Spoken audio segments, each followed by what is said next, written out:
Ning suben kesuwen. Wong apa wujude saiki lho kita ini kan nyembah apa? Apa wujude saiki kok ditunda suben bodoh tak pinter. Jadi sampean yang di sini itu bodoh semua. Kalau cara ibadah demikian, saiki tobat Muharram ning napa? Tobat. Paham ya? Itu ngeri. Kalau baleni malih. Kalau surga bukan berarti terus gini, Gus berarti surga yang kayak gambaran di hadis di kitab-kitab berarti tidak ada. Yang bilang tidak ada itu siapa? Wong kayak sampean iku sing ora ana terus. Sing ora ana iku pamahaman, dadi utekem sing ora ana iku ora kok masalah swarga dan apa. Lho coba, surga itu kan bukti ridho Allah. Neraka suktu Allah. Allah kan sekarang sudah wujud toh. Wujudnya Allah nunggu surga apa enggak? Enggak kan.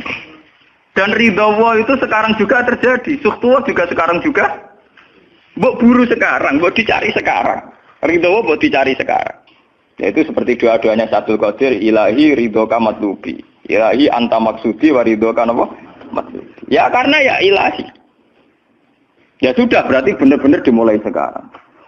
Sehingga kayak saya sendiri, nak umat ilmu hakikatku, kayak aku apa ibadah haji kayak kesuwen. Apa mulang sampean ya kesuwen. Mbok sesuk apa mergawe ya kesuwen. Mergo paling banter logikane ngeten. Misalnya saya dari rumah, semula Mustafa Ruhin goblok-goblok namno ibadah. Iku kesuwen. Kesuwene ngeten. Engko mulang ning Ruhin wis kasil mulang ya golek ridane Allah. Padahal mulai saya niat juga sono ridane Allah. Saya melangkahkan kaki ya wis ana Allah sono ridane. Sehingga mulane Kanjeng Nabi ngendikan niatul mukmin khairun amalihi wis niat tok wis amal. Mergo kontrake sampai pangeran sing wujud terus. Setiap detik, setiap saat, setiap khotwah, setiap langkah wis kontrake Allah terus. Jadi ya misalnya rasido lah ya ora apa-apa, ape mulang Ruhin rasido ora apa-apa, ape ngekek dhewe Ruhin rasido ora apa-apa. Mulane cara Kanjeng Nabi wong niat apik rasido tetep ganjaran mergo kontrake sampai pangeran Allah ya wis wujud. Sedekah ben sing sida paham. Iku wis ditulis sitok. Paham. Ben sampean ngerti sirine hadis kenapa niat saja ditulis ganjaran karena niat itu artinya orang sudah mengkontrakkan diri, mengikat diri dengan Allah yang setiap saat wujud juga dan saat itu juga wujud. Jadi kamane kados kula misalnya kepengin haji. Gusti berhubung haji perintah jenengan nggih kula kepengin. Tapi saya sekarang juga mulai ibadah. Nggih, mulai napa? Ibadah karena saya tahu golek haji ya ridane Allah. Sekarang juga ya ridane Allah. Dari ridane Allah dalam konteks sekarang mungkin saya ngajar. Mungkin apa Ruhin nyabari melarat dan mungkin terus begitu itu ada terus. Ujung-ujungnya kepen suga kapan sedekah. Kepen sedekah diridani pangeran kan begitu.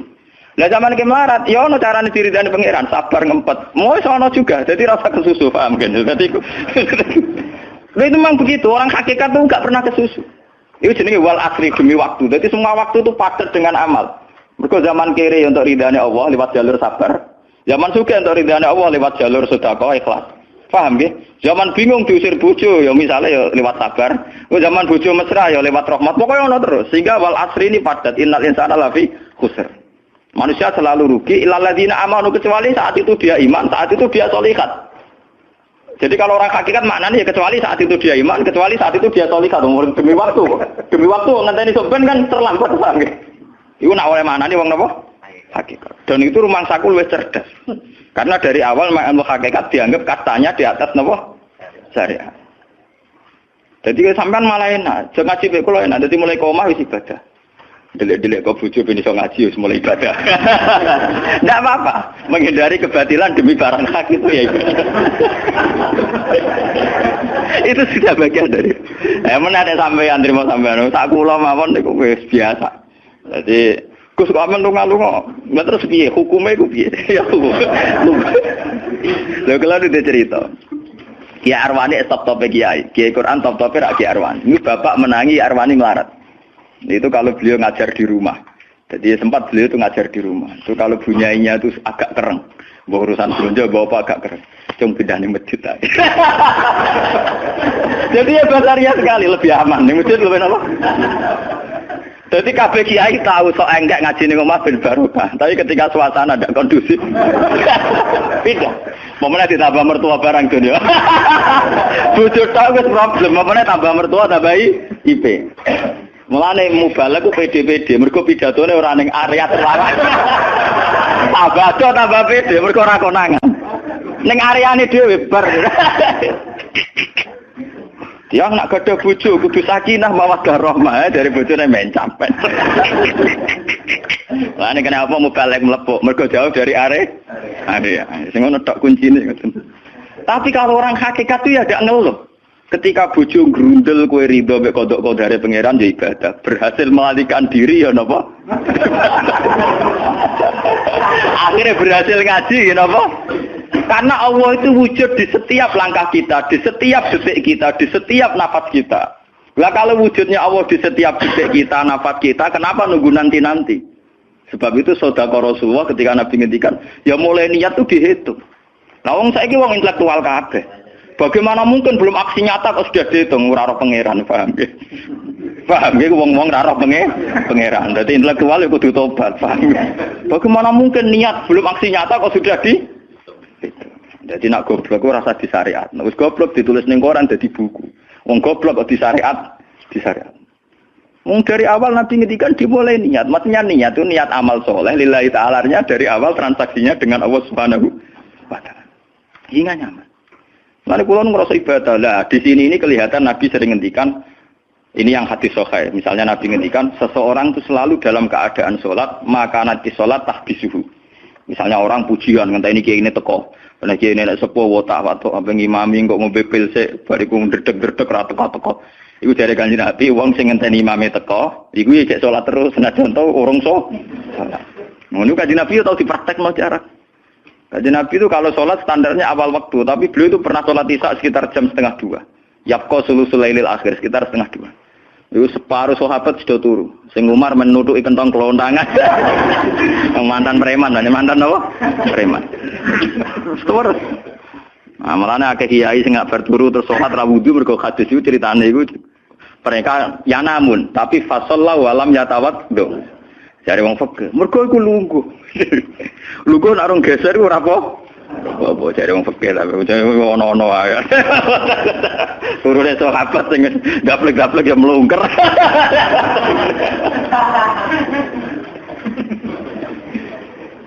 Nek Kanjeng Nabi rawuh santai.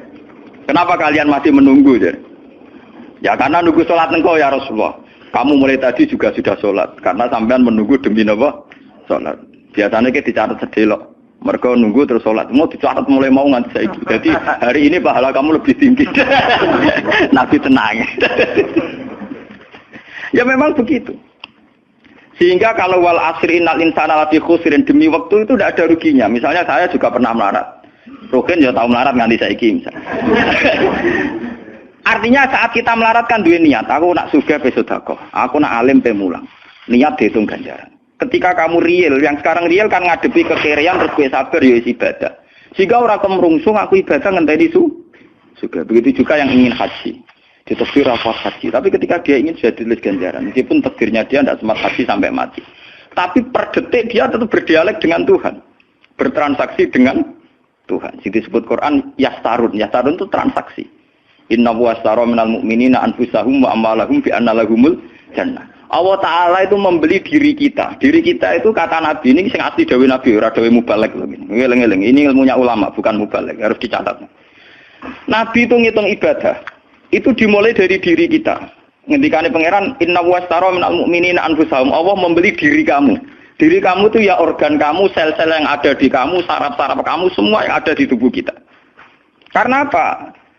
Dalam desain Tuhan dan rencana Tuhan, pikirannya pangeran kemana madon di bathuk ya gue sujud, duwe lesan ya gue mulang, mertua duwe lesan ya gue ngandani mantu ya gue takzim mertua. Pokoknya dalam desain Tuhan begitu. Sehingga semua organ tubuh itu desainnya untuk taat, desainnya untuk apa? Taat. Ya desainnya untuk taat. Sehingga ketika taat itu belum nyata dan orang itu niat sudah dihitung. Apalagi setelah nyata dia melakukan, potensinya saja baru potensi sudah dihitung. Makanya ketika Nabi, ini yang hadis sahih, suatu saat Nabi itu ditamu melarat-melarat. Wes melarat ngenes deh. Mergo ditangga sugih lomo ngenes deh. Wes melarat ditangga napa? Sugih. Terus matur ya Rasulullah, zahaba ahli dusur bil ambal. Tiang-tiang sugih niku nak moro putih-putih kok nggawa donya gelem sedekah. Yusalluna kama nusolli wa yasumuna kama nasum. Wes ngoten piyambake nggih salat nggih poso. Posone nggih kados kita, salate kados kita. Tapi wa tasaddaqu nabi fuduli amalihim, tapi mereka punya kelebihan iso napa sedekah. Jadi kamane wong melarat iki ngenes, duwe rival soleh ditandingnya angel. Mergo salate padha. Mulane wong melarat tuh seneng nek wong sugih ra poso. Oh, unggul aku. Mergo wong saleh melarat nek disaiki saleh juga ya gak trimo. Wah, matane wong itu. Lha iku zaman Nabi ora trimo. Dadi kan terus sowan Kanjeng Nabi. Kanjeng Nabi kula di tangga saleh, salate kados kita, pasane kados kita, cuma wa tasodakuna bibuduli amal. Mereka keunggulannya bisa sedekah menjadi duit. Sekarang Kanjeng Nabi itu ngendikan apa perlu ala adlukum, apa perlu kamu saya tunjukkan sesuatu yang kamu bisa sedekah dengan yang kamu miliki. Ya Rasulullah. Itu pertama yang dihitung Nabi itu fi kulli sulama minan nas sedekah. Setiap sel atau organ atau ros-rosan manusia itu dihitung apa? Sedekah. Itu kan luar biasa. Jadi yang dihitung itu yang fisik, anfusahum, fisik. Fisik kita ini sedekah. Lalu itu yang paham tuh orang-orang hakikat. Yang paham tuh orang-orang apa? Hakikat. Orang hakikat ini cerita ilmu kelas tinggi ini, tapi tak terang lebih lucu ben paham. Sistem wujud kita, kasus ini bahak wujud. Saya itu dalam penanggalan orang tua saya itu lahir 1970. Makanya tahun baru Muharram ini bagi saya spesial karena saya pas umur 40. Nak waras, nak ora waras ya diparingi waras. Ya ini ora waras sampean malah kaya apa.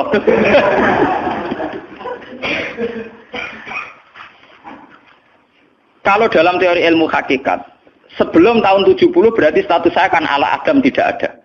Memang tidak ada itu punya positif, gak maksiat. Nggih, jenenge ora ana penyelingkuhi sapa, pe ngorupseni apa, pe kurang ajar ambek sapa jenenge ora ana. Ketika Adam saya dihilangkan, sifat ketiadaan saya dihilangkan, saya menjadi wujud. Nah itu cara ilmu hakikat. Nikmat tertinggi itu nikmatul ijad. Nikmat wujud itu nikmat tertinggi. Dengan kamu wujud, maka kita punya mata, punya hati, punya telinga. Dan dengan kita wujud, kita bisa asyhadu, bisa ikut bersaksi. Asyhadu alla ilaha illallah.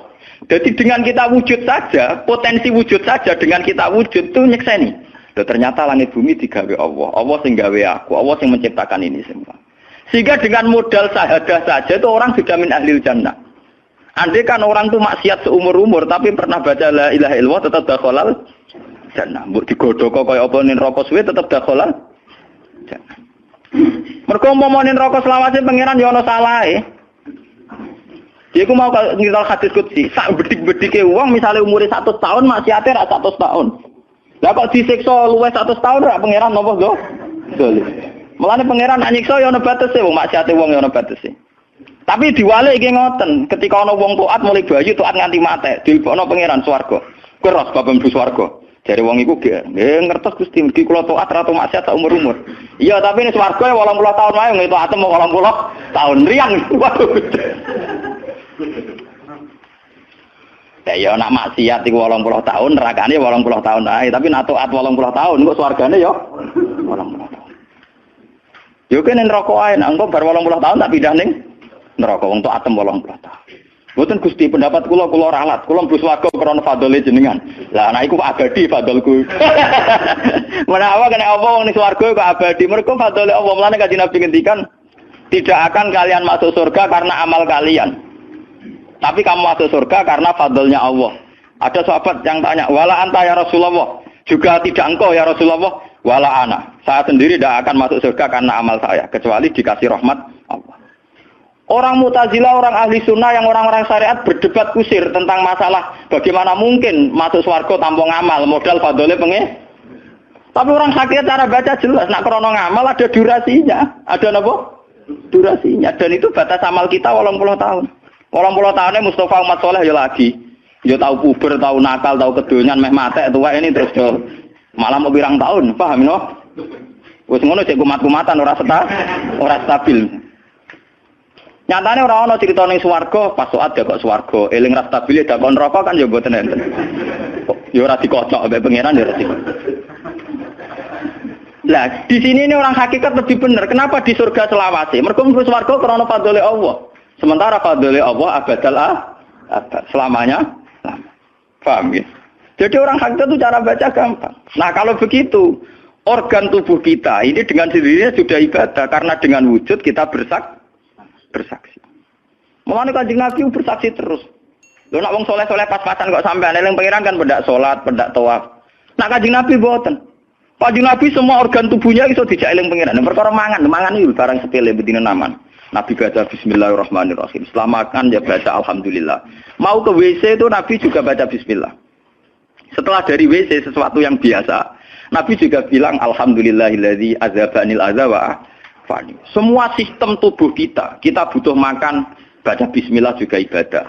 Kita butuh berak nanti bisa membuang al-adza, piloro. Itu juga nanti dihitung oleh Nabi alhamdulillah alladzi azhabanil adza wa afani. Sehingga semua proses tubuh yang ada pada Rasulullah semuanya menjadi napa? Ibadah.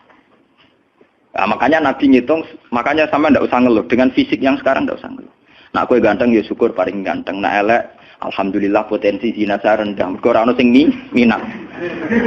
Paham nggih? Nah jabat ya sing syukur mergo iso amar ma'ruf nahi mungkar lebih luas. Nah ora jabat berarti tidak ada kemungkinan korupsi. Jadi semua harus kita syukuri. Atus kula nu kiye cilik ya syukur, kiye gedhe syukur, sok ben bubar ya syukur mawon. Pokoke kula niku ndonga be pangeran, angger pangerane ora sing bubar wonten kula santai mawon. Terus Nabi menyebut lagi. Yang disebut Nabi itu hal-hal kecil. Wa imatatul azza minatorik sedekah. Kowe kono kotoran atau ada riduri atau apa yang mengganggu di jalan, kamu singkirkan juga napa? Ibadah. Lah itu yang luar biasa Nabi akhirnya ngendikan wa fi buti ahadikum sedekatun. Bahkan kamu menggauli istri kamu itu juga ibadah. Padahal suatu yang seks, yang pornografi, yang biologis, Nabi juga nyebut wa fi buti ahadikum sedekah. Dalam organ buduk kamu itu juga sedekah. Sampai sahabat ada yang tanya, ayati ahaduna syahwatahu wa huwa lahu ajrun. Bagaimana mungkin ya Rasulullah orang mendatangi syahwatnya kemudian dia dapat pahala? Wong urusan syahwat masa untuk ganjaran ya Rasulullah. Tapi apa kata Nabi? Alaisa lawadhu'aha fi haramin akana alaihi wisrun. Nah dekne salah letak iku kan ya dosa. Mulane bojo sok ben kabeh masuk elek-elek lah sok ben ahli swarga kabeh. Mergo piye wong lanang ora iso zina nak bar dikeki sing wedok, paham? Minimal ada durasi sekian jam dekne ora kuat zina. Dan itu prestasinya sing wedok. Makane jare Nabi ku api-api wong wedok sing lanang mari doyan terus. Berarti diterusno gen elek-elek wong wedok. Repot. Nah itu lho bukan apa-apa karena Nabi ngertine Nabi lho, kawin yo tarku zina. Kawin model saiki ra engke-engkean, ngertine Nabi nek jenenge nikah ya aghadulil basar wa ahsanulil farj. Istilah aslinya Nabi tentang nikah itu aghadulil basar wa ahsanul farj itu. Saiki ono istilah sing macam-macam. Bentuk keluarga sakinah mawaddah rahmah. Engko sok ben anak tuwa ben anak ana sing rumat, kakean teori. Sing ora anak kowe nganti tuwek sapa? Sing ora anak soleh sapa? Malah do arep-arep matine bapak ya pirang. Mbok wong sok kakean teori, ya sok kakean apa? Nah dia anak kan enak anak tuwek sing rumat. Wong kowe zaman sugih ora wali wong tuamu, paling nasib pun ndak ngono iku padha. Lan ambyok. Paham ya? Niki ben sampean ngertos. Dengan teori ini, maka surga dan neraka dihitung seperti ilmu hakikat tadi. Paham ya? Jadi ridho Allah itu sudah ada sekarang. Dan itu nanti dijelmakan surga. Suhtullah sudah ada sekarang, tapi nanti dijelmakan neraka. Tapi masalahnya Allah itu wujud mulai sekarang. Mulai zaman azali sampai sekarang wujud. Kalau Allah itu wujudnya sekarang, tentu ada ridhonya juga sekarang. Ada suhtunya juga sekarang. Jadi kalau nunggu nanti-nanti terlambat. Nah itu orang hakikat bilang lau asyraka laka nurul basirati la ra'aital akhirata aqraba ilaika min antar takhila ilaiha. Andai kan nur basirah kamu kuat, tentu melihat akhirat ya sekarang. Maksudnya melihat subtuwah ya sekarang, melihat ridho Allah ngene apa? Sekarang enggak usah nanti. Akhirnya kita nyaman. Mulane ana sahabat ketika dia di Azerbaijan ditanya, "Apa kamu enggak kangen Mekah? Wong kamu orang Mekah asli. Sekarang futuhat, Mekah sudah milik orang Islam. Kenapa kamu tidak kembali ke Mekah?" Dia jawabnya enak. Aku kalau di Mekah paling banter ibadahku tawaf. Iku ya golek ridane pangeran. Aku ning kene nyebarno Islam ya golek ridane pangeran. Aku ning kene wae. Jika orang-orang hakikat itu ibadah itu per detik per menit, tidak terikat oleh ruang dan waktu. Tapi kalau orang-orang syariat memang gitu. Rumangsane salat ku nek ning masjid. Tapi Allah tahu betul, kamu yang sekarang sholat di masjid itu akumulasi dari sistem organ tubuh. Sing disebut fikuli sulama minanas sudah. Kowe iso tok masjid itu mergo sikilem normal, ora stroke. Kowe iso mlaku mergo bar mangan. Berarti sing dadekno kowe ning masjid apa? Sistem perut kamu normal, sehingga ada energi. Sistem kaki kamu normal, sehingga bisa jalan ke masjid. Sistem apa saja normal. Dan itu hebatnya Rasul. Makanya Nabi pertama jawab, dalam sistem tubuh kamu minanas sudah. Jadi sebetulnya dengan ikut namungan kula nu nganggep sampeyan niku yo ora Wong sepele. Cara pantes itu tak anggap pali kayak kula. Gara-gara ini sebetulnya kalau bisa manfaatkan tubuh sampean, yang meskipun bentuknya juga tidak jelas, itu sudah wali. Cuma tingkat sahadah Anda terhadap Allah ini yang rendah, sehingga kawangannya ya mau onggokan daging sing kluyar-kluyur ngono wae, paham nggih. Iku ora kasuse sampean, ora kasus kula, paham nggih. Paham. Itu kasus yang sampean alami, tidak kasus saya. Nah, kula ora melok-melok, paham nggih. Aku aja sampai jadi kawula sing model ngoten naudzubillah min syarri napa dalik. Jadi yang sekarang kelihatan kita sholat di masjid, kita tawaf di Ka'bah, kita wukuf di Arafah, itu akumulasi dari sekian puluh tahun, dari sekian sistem saraf kita, kesempatan nikmatnya Allah yang luar biasa. Sehingga harusnya terhitung mulai itu, paham ya, terhitung mulai. Sehingga dimulai desain kaki juga nanti ibadah, karena khotwatin yaktuha ilal masajid, langkah sing moro masjid ya dadekno ibadah.